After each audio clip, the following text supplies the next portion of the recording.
continuing with correlations. Well, you may notice that there's already some data on the board, and this data, if you saw the video on using what I call the book method, is the same data that was used for that. So now I'm going to share a method for finding the correlation coefficient that I consider to be a lot simpler, and especially if you don't know how to use your calculator well, this can be the method that saves you. It's a lot less work. You get to work with simpler numbers, but the formula doesn't really tell you anything about where it's coming from.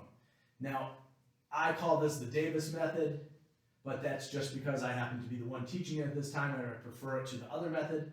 But it's actually known as the calculation method or the computational method because this is the easy calculation way of getting there. So for this particular method, R is equal to, and I will warn you, this formula does not look pretty.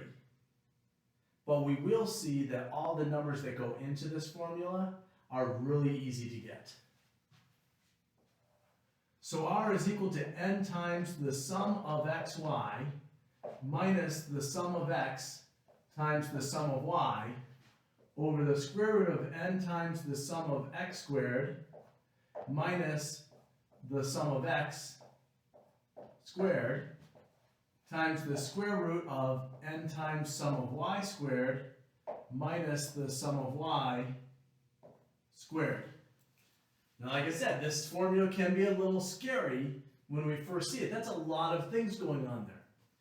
But I will point out that these are all things that are easy to find.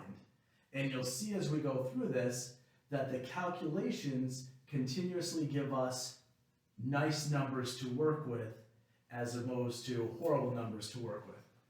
So let's take a look at this. Well, obviously we need n. So n is equal to, we got 1, 2, 3, 4, 5, so n is equal to 5. We need the sum of x, which is 57. We need the sum of y,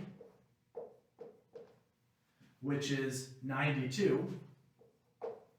Okay, so we've got n, we've got the sum of x, the sum of y, n, sum of x, sum of y. So we've already found most of the things that we need for this, which is actually quite amazing because we haven't really done anything yet. So now what we want to do is find the rest of it. And the rest of it's not that hard to find. So let's take a look and see. Sorry about that zoom in effect. Sometimes you just have to zoom in towards the camera and move back. Okay, so what else do we need? Well, we need the sum of x squared. So we're going to find x squared for all these. So that's 11 squared, 121. 8 squared, 64. 16 squared, 256. 15 squared, 225. 7 squared, 49. And then if we sum those up, we get the sum of x squared, which is 715. Notice how easy those calculations were. We're taking whole numbers and multiplying and squaring them, which gives us whole numbers. No decimals involved. So now we have the sum of x squared. Well, let's find the sum of y squared. So we need to create a y squared column. 20 squared, 400. 21 squared, 441. 12 squared, 144. 16 squared, 256. 23 squared, 529. And then we sum up our y squareds, and that comes out to 1,770. So now we have n, sum of x, sum of y, n, sum of x squared, sum of x, n, sum of y squared, sum of y. All we have left is the sum of x times y. So we're going to create one more column, x times y. So 11 times 20, 220. 8 times 21, 168. 16 times 12, 192. 15 times 16, 240. And 7 times 23, 161. And if we sum those up, that's the sum of xy, gives us 981. So we have everything we need to plug into that formula. The next step is to plug it all into that formula. So I'm going to do that right up there. I'm going to take a look. It's going to take a little bit of space working my way off to the side, but we'll make it work. So is equal to, put my line across, n is 5, sum of xy, 981, minus the sum of x, 57, times the sum of y, 92, over the square root of n, 5, times the sum of x squared, 715, minus the sum of x, 57, squared, times the square root of n, 5, this times the sum of y squared, 1770, minus the sum of y, 92, squared. Now, one thing I want to point out to you is, if we look at this, we see the 5 times we have n times the sum of x squared minus the sum of x squared. Okay? So I do want to point out, and I'm going to put this in red because it's very important for you to realize, the sum of x squared is not equal to the sum of x squared. Okay? This is not the same as this. In fact, if we want to just verify that quickly, we came out with the sum of x squared being 715. 57 squared is 3,249. So if you didn't believe me, there's your answer. Okay? So just want to point that out. Be very careful about that. Sum of x squared is not the same as the sum of x squared. But we do all that, now we have to do order of operation. This is what throws people off, is they get to the part of order of operations and plugging it into the calculator. Now the method that I always suggest is, don't try plugging this whole thing into your calculator in one shot. I get people who are really used to using their calculators and they want to just plug these things in, but the number of parentheses that you have to put in place and make sure that it all works gets to be a little ridiculous. So the safest thing is really multiply 5 times 981, get an answer. Multiply 57 times 92, get an answer. In fact, I'll do this right here. So this is real time. 5 times 981 gives you 4,905. 57 times 92 gives you 5,244.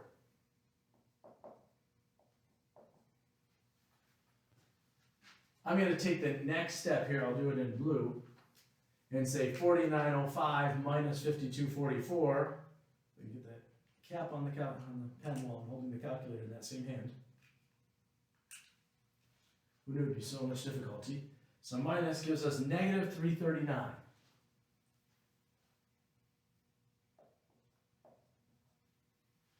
On the top. On the bottom, 5 times 715 gives us 3575. So we get the square root of 3575 minus 57 squared. We already gave that number, right? That was 3,249.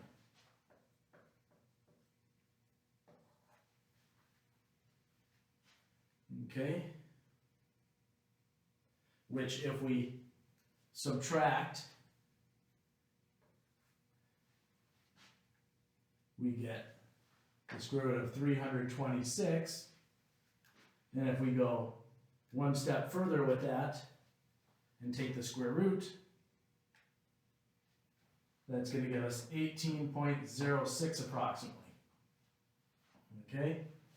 I'm going to put a little times there. Then we come over here, we have 5 times 1,770.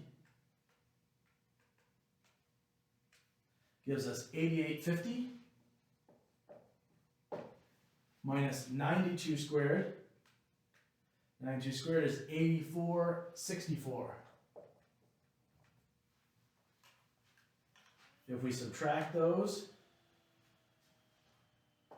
we get the square root of 386. If we take the square root of 386, we get approximately 19.65. So we're now down to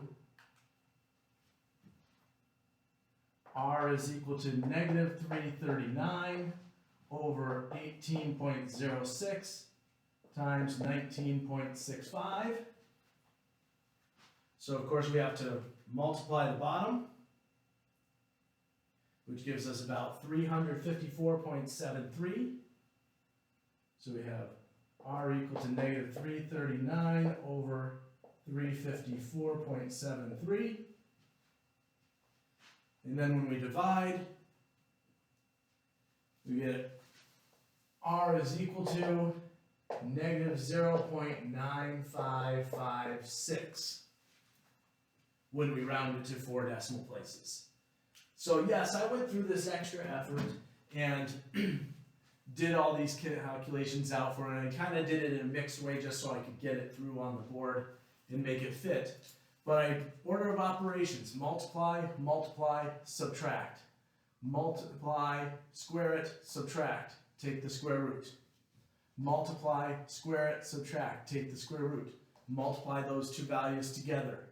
Divide the bottom result from the top result, and you get your correlation coefficient. Now, that still seemed like a lot of work, but the nice thing with this is, what's the minimum amount of work that you need to show to prove that you know how to do this and to show you did it? Well, the nice thing is, you can pull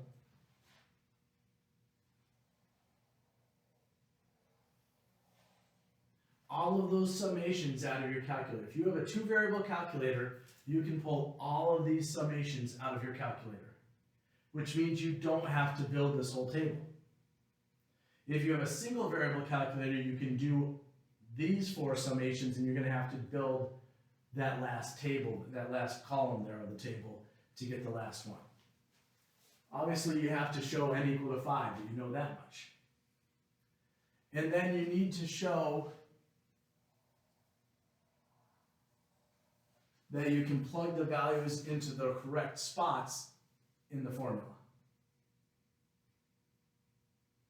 And then, of course, the correct answer. So what's the minimum amount of work that you need to show? These things that have been circled in orange. N equal to sum of x, sum of y, sum of x squared, sum of y squared, sum of xy. Where do they go into the formula?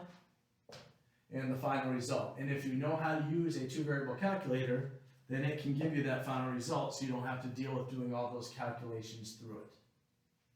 So that's what we're looking at. It's a much easier method to do it. Notice that all of my calculations stayed as whole numbers until I took the square root. So essentially, I went through all this work, and it wasn't until this point that I even had to start working with decimals. If you remember the other method, all the way through you were dealing with decimals because you had to deal with the mean.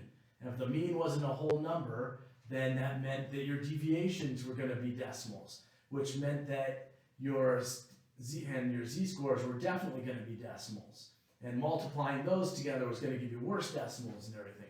So it's actually a much easier method. If I had to, I could do all of this by hand without a calculator up to this point where I have to take the square roots. And to be honest, if I really had to there, I could get a couple decimal places using an iterative process to find the square roots. I wouldn't want to do it, and I would never expect you to do that, but I'm saying I could actually do this whole method without a calculator if I really had to. And it wouldn't be anywhere near as intensive as building that other method out and having to deal with all these horrible decimals. And can you just imagine having to multiply a 4-digit decimal by another 4-digit decimal and do that for each one of these, working your way through, and all of your additions are decimals, all your multiplications are decimals, your divisions are decimals. Just not fun.